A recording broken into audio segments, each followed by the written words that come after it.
The most powerful nation on earth was suddenly headless. It was 5:25 p.m. on April 12, 1945. Vice President Harry Truman was relaxing with a glass of bourbon in the House Speaker's office when the phone rang. On the line was Steve Early, the White House press secretary. His voice was shaking. "Come to the White House immediately," he ordered, "and come through the main entrance." Truman dropped everything. He raced across the city, his heart pounding, not knowing that the world had already changed. When he arrived at the second-floor study, First Lady Eleanor Roosevelt was waiting. She placed her hand on his shoulder and delivered 5 words that hit him harder than any bullet. "Harry, the president is dead." In a single heartbeat, the man who had led America through the Great Depression and World War II was gone. And Harry Truman, a man who had been vice president for only 82 days, was now in charge. Stunned, Truman asked Eleanor, "Is there anything I can do for you?" She looked at him with pity. Her reply wasn't a thank you. It was a warning that would haunt him for weeks. "Is there anything we can do for you? For you are the one in trouble now." She was right. Truman wasn't just walking into the Oval Office. He was walking into a trap. Truman's trouble was far worse than anyone outside the White House could imagine. He had been vice president for exactly 82 days. In that entire time, Franklin Roosevelt had met with him privately exactly twice. Both meetings were brief, formal, and mostly ceremonial. Roosevelt hadn't told Truman anything, not a word about the grand military strategy to defeat Japan, not a whisper about the complex, fragile diplomatic agreements with Joseph Stalin and Winston Churchill that were supposed to shape the post-war world. Truman knew less about the critical operations of his own government than most newspaper reporters covering the war. He had been deliberately kept in the dark by a colossus of a president who apparently didn't trust him, or perhaps simply didn't think he was important enough to know. And now, that president was dead, and Truman was responsible for ending the largest, most destructive war in human history with absolutely no preparation. But the ignorance went deeper than just missing files. It was a terrifying blindness. The government Truman inherited was a massive, compartmentalized machine running on deep secrets, and the keys to those secrets were held by men who viewed Truman as nothing more than an accidental tourist in the White House. The scale of what Truman didn't know was staggering. The most chilling example would arrive just days later. There was a secret program that had been running for 3 years. It was consuming $2 billion of the federal budget, money Truman had unknowingly voted to approve in the Senate without asking questions. It involved 130,000 workers building entire secret cities in Tennessee and Washington state. They were building a weapon that could destroy civilization, the Manhattan Project. Roosevelt had never once mentioned it to his own vice president. Truman had been the second highest-ranking official in the country, yet he had been completely unaware that America was on the brink of unleashing the power of the sun. He had been president for 12 days before anyone told him America was about to possess the power to destroy entire cities with a single bomb. He wasn't just uninformed, he was dangerously isolated. The men who did know these secrets, Roosevelt's inner circle, were fierce loyalists. They had worked closely with Roosevelt for over a decade. They were the architects of the New Deal. They were the strategists who planned D-Day. They were the diplomats who sat at the table at Yalta. To them, Harry Truman was a nobody. He was a former haberdasher from Missouri, a failed businessman turned politician who had been picked as vice president mainly because he wasn't controversial. To Roosevelt's people, he was a placeholder who had gotten the job through a political accident. Now, suddenly, he was their boss. And they had no intention of submitting to him. They saw themselves not as employees of the new president, but as the guardians of the dead president's legacy.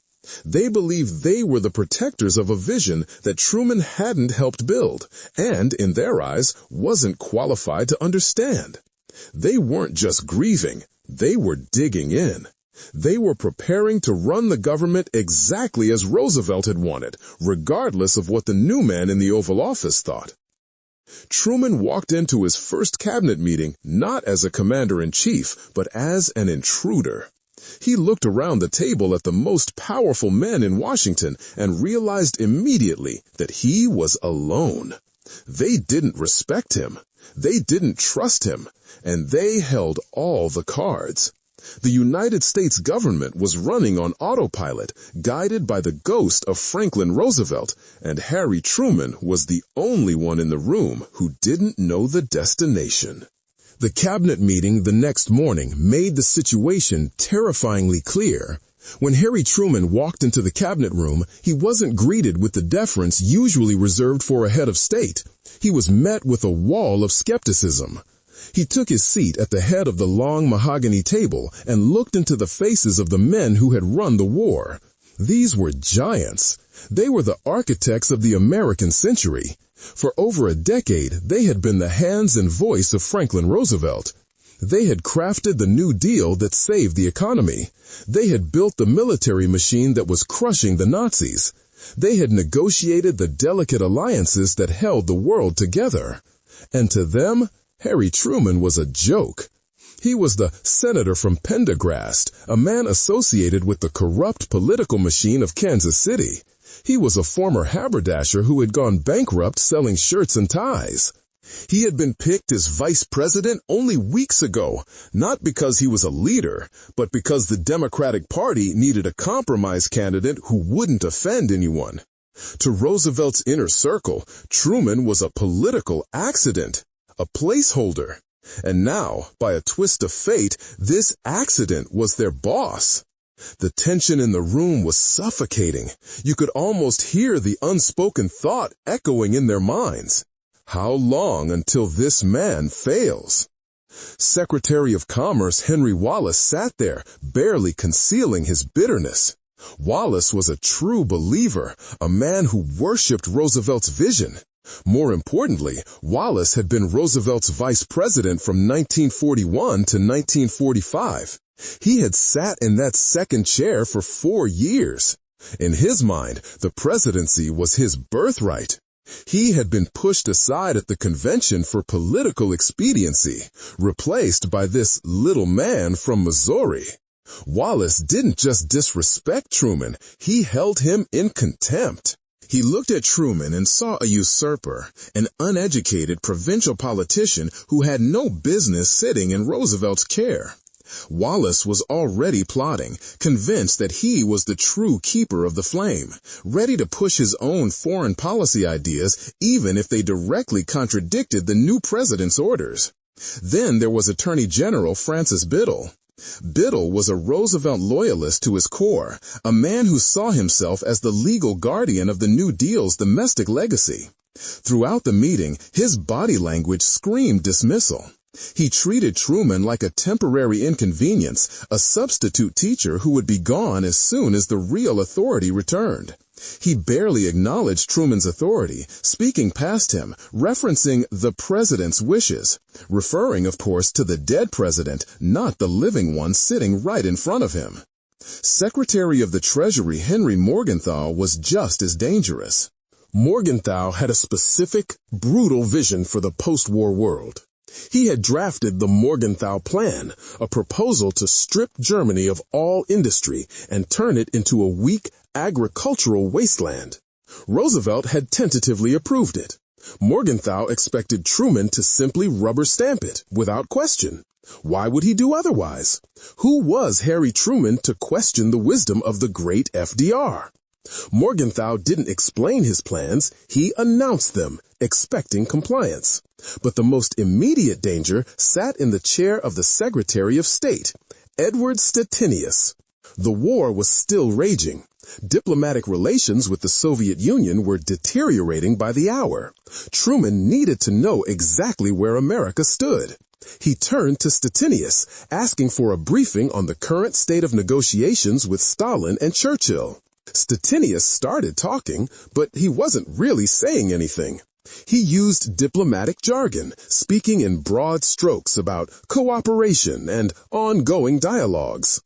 Truman, sensing the evasion, pressed harder. He wanted to know the specifics. What had Roosevelt promised Stalin? What were the exact terms agreed upon regarding the Soviet entry into the war against Japan? What were the secret protocols regarding the occupation of Europe? Stettinius dodged. He held back. He would mention agreements, but wouldn't explain the details. It was a masterclass in bureaucratic obstruction. Stettinius was treating the President of the United States like a security risk, someone who didn't have the need to know. He was hoarding information, protecting Roosevelt's diplomatic secrets as if they were his own personal property. Truman left that meeting with a sinking realization. He was in the cockpit of a plane that was in a nosedive, but the controls were disconnected.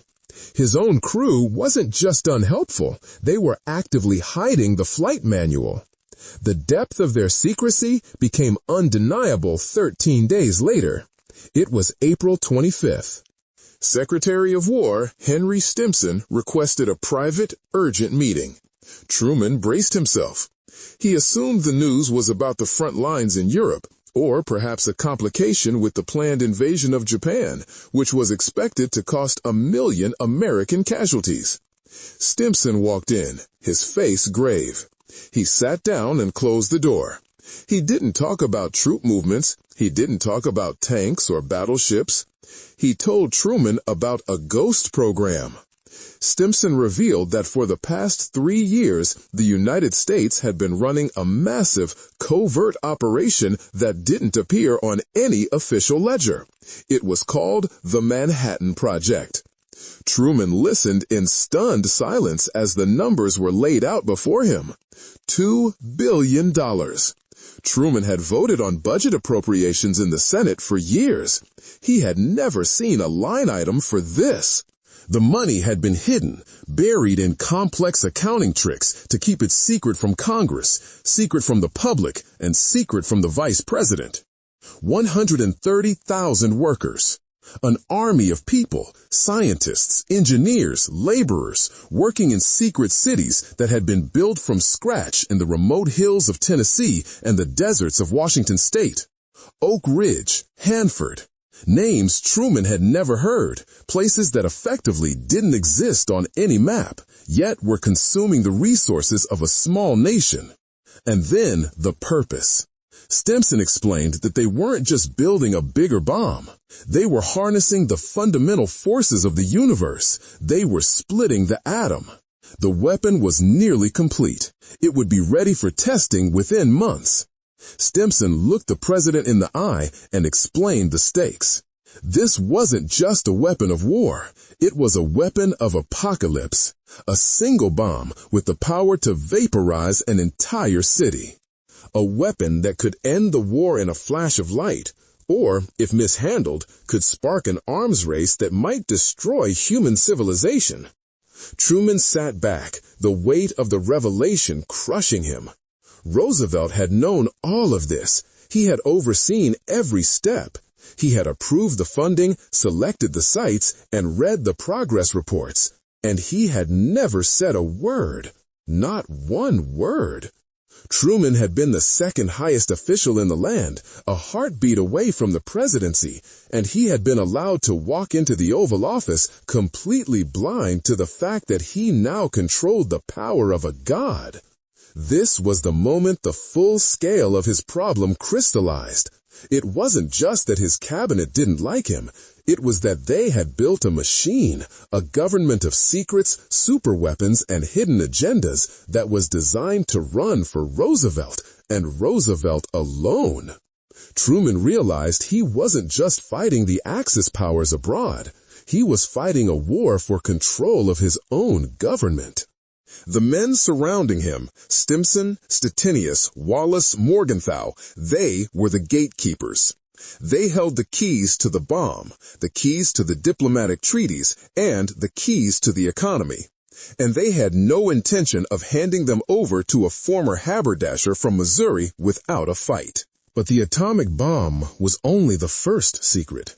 As terrifying as the weapon was, it was at least a tool of American power. The second secret Truman uncovered was far more insidious. It wasn't about a weapon we had built. It was about what we had given away.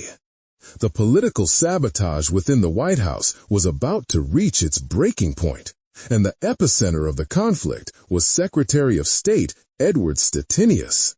Stettinius was the golden boy of the Roosevelt administration.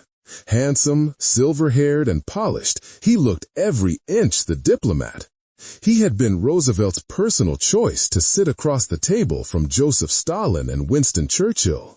Just 2 months prior, in February 1945, Stettinius had been at Roosevelt's side in the Crimea for the Yalta Conference. This was the summit that was supposed to decide the fate of the post-war world. Truman needed to know what had happened there. He summoned Stettinius and asked him a simple, direct question. What did the president agree to at Yalta? Stettinius smiled. He gave smooth, vague answers. He talked about spheres of influence and international cooperation. He used flowery language about democratic elections in liberated Europe. Truman pressed him. He wanted specifics.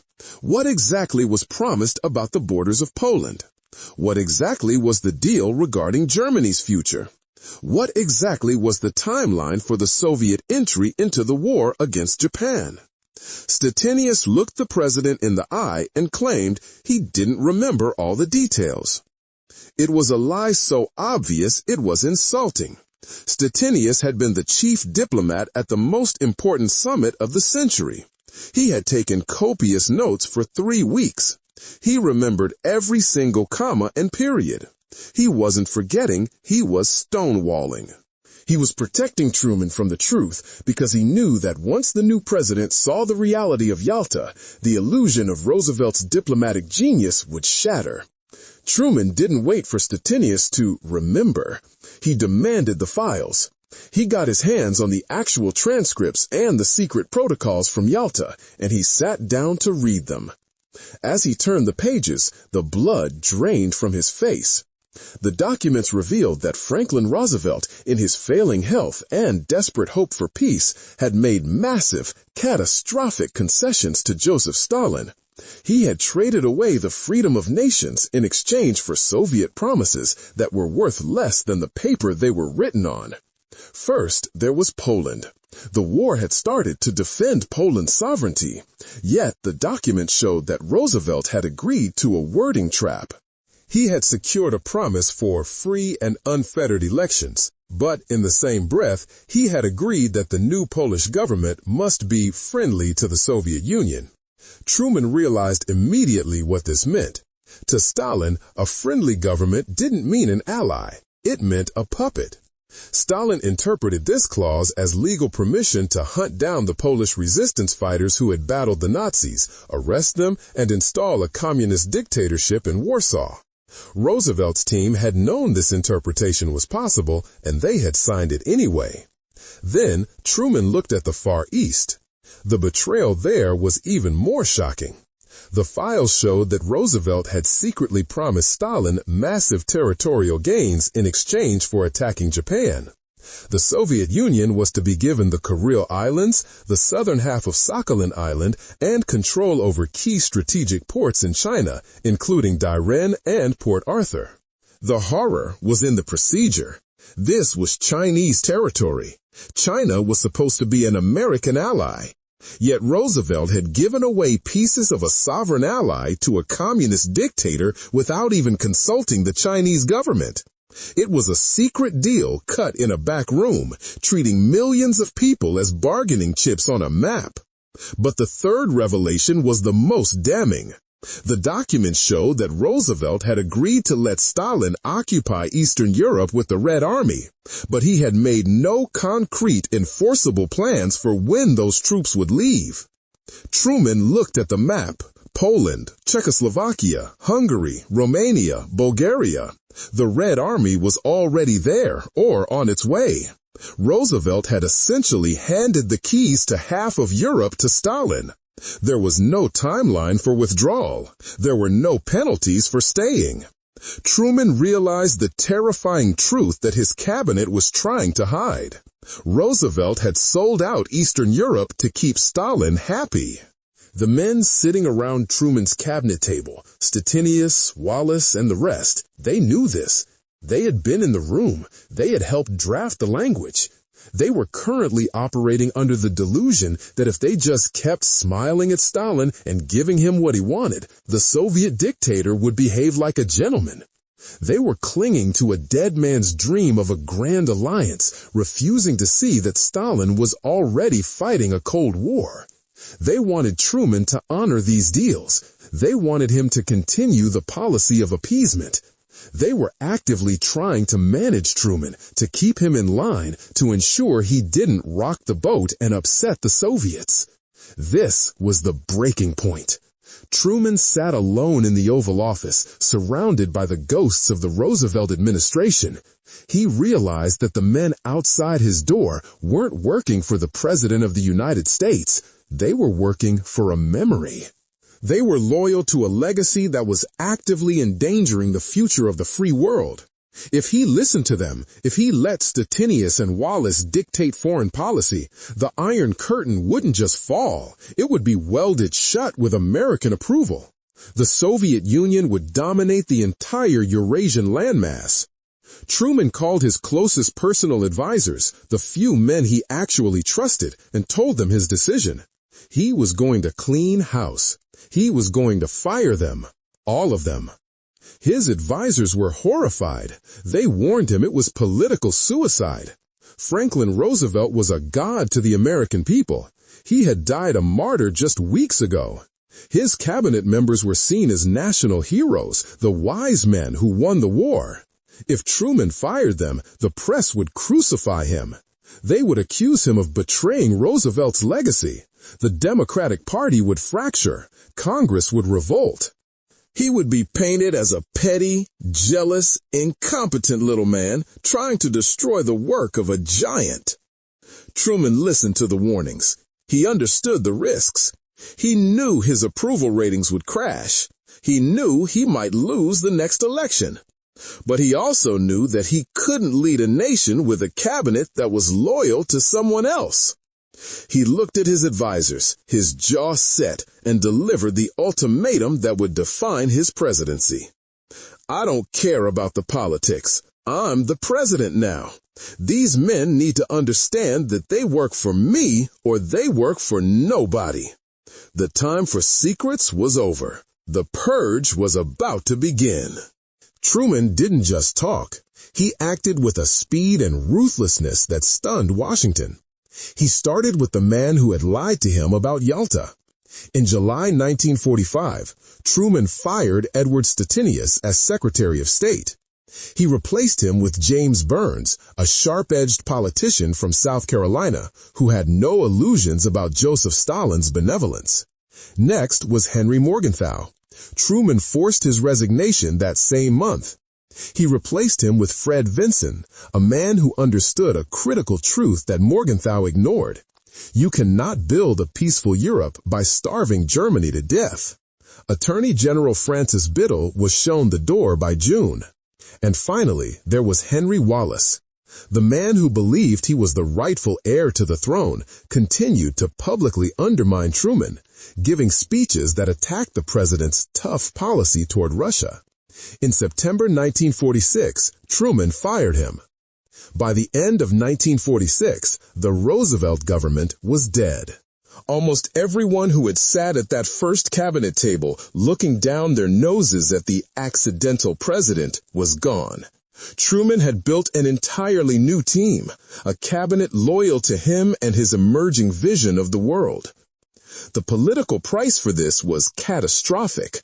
Liberal Democrats openly revolted, accusing Truman of betraying the sacred legacy of Franklin Roosevelt. The press tore him apart, painting him as a small, petty man destroying the work of a giant. Even Eleanor Roosevelt joined the chorus, writing columns that subtly criticized Truman's departure from her husband's dreams of cooperation. Truman's approval ratings collapsed. By November 1946, they hit 32%. He became a punchline. His party lost control of Congress. The wise men of Washington whispered that Harry Truman was a failure, a blip in history who would be swept away in the next election. But Truman ignored the noise. He wasn't interested in being popular. He was interested in survival. And history proved him right. Every single warning Truman received from Roosevelt's loyalists turned out to be dead wrong. Henry Wallace had argued that if America just trusted Stalin and disarmed, the Soviets would allow free elections. He was tragically naive. Stalin used that time to install brutal communist police states in Poland, Czechoslovakia, Hungary, Romania, and Bulgaria. There were no free elections, only purges and gulags. Morgenthau had wanted to turn Germany into a pasture. Truman realized that a destroyed Germany would leave a vacuum in the heart of Europe that Stalin would gladly fill. By firing Morgenthau and rejecting his plan, Truman paved the way for the reconstruction of West Germany. Because Truman cleaned house, he was able to launch the Marshall Plan, pouring billions into rebuilding Western Europe. He was able to issue the Truman Doctrine, drawing a line in the sand against communist expansion. He was able to break the Soviet blockade of Berlin with the Berlin Airlift, and he was able to found NATO. If Truman had been too afraid to fire Roosevelt's men, if he had let Stettinius and Wallace run the show, Western Europe would have been economically devastated and politically weak. The Iron Curtain might have been drawn at the Atlantic coast, not the center of Germany. Truman's purge wasn't an act of ego, it was an act of clarity. He understood something that the geniuses of the Roosevelt administration couldn't see. The world had changed. The Soviets weren't allies anymore. They were an existential threat. Roosevelt's vision of a cooperative peace died the moment the war ended, but his cabinet was still trying to live in that dream. Harry Truman was willing to be the villain in 1946 so that freedom could survive in 1950. He taught us a hard lesson about leadership. Sometimes, loyalty to the past is the greatest danger to the future. A leader's job isn't to preserve a legacy at all costs. It's to see the world as it actually is, and to have the courage to face it, even if you have to stand alone. Truman stood alone, and because he did, the West remained free. If you want to understand the decisions that shaped the modern world, make sure you're subscribed. And let me know in the comments, do you think Truman was right to fire FDR's cabinet, or should he have tried to keep the peace?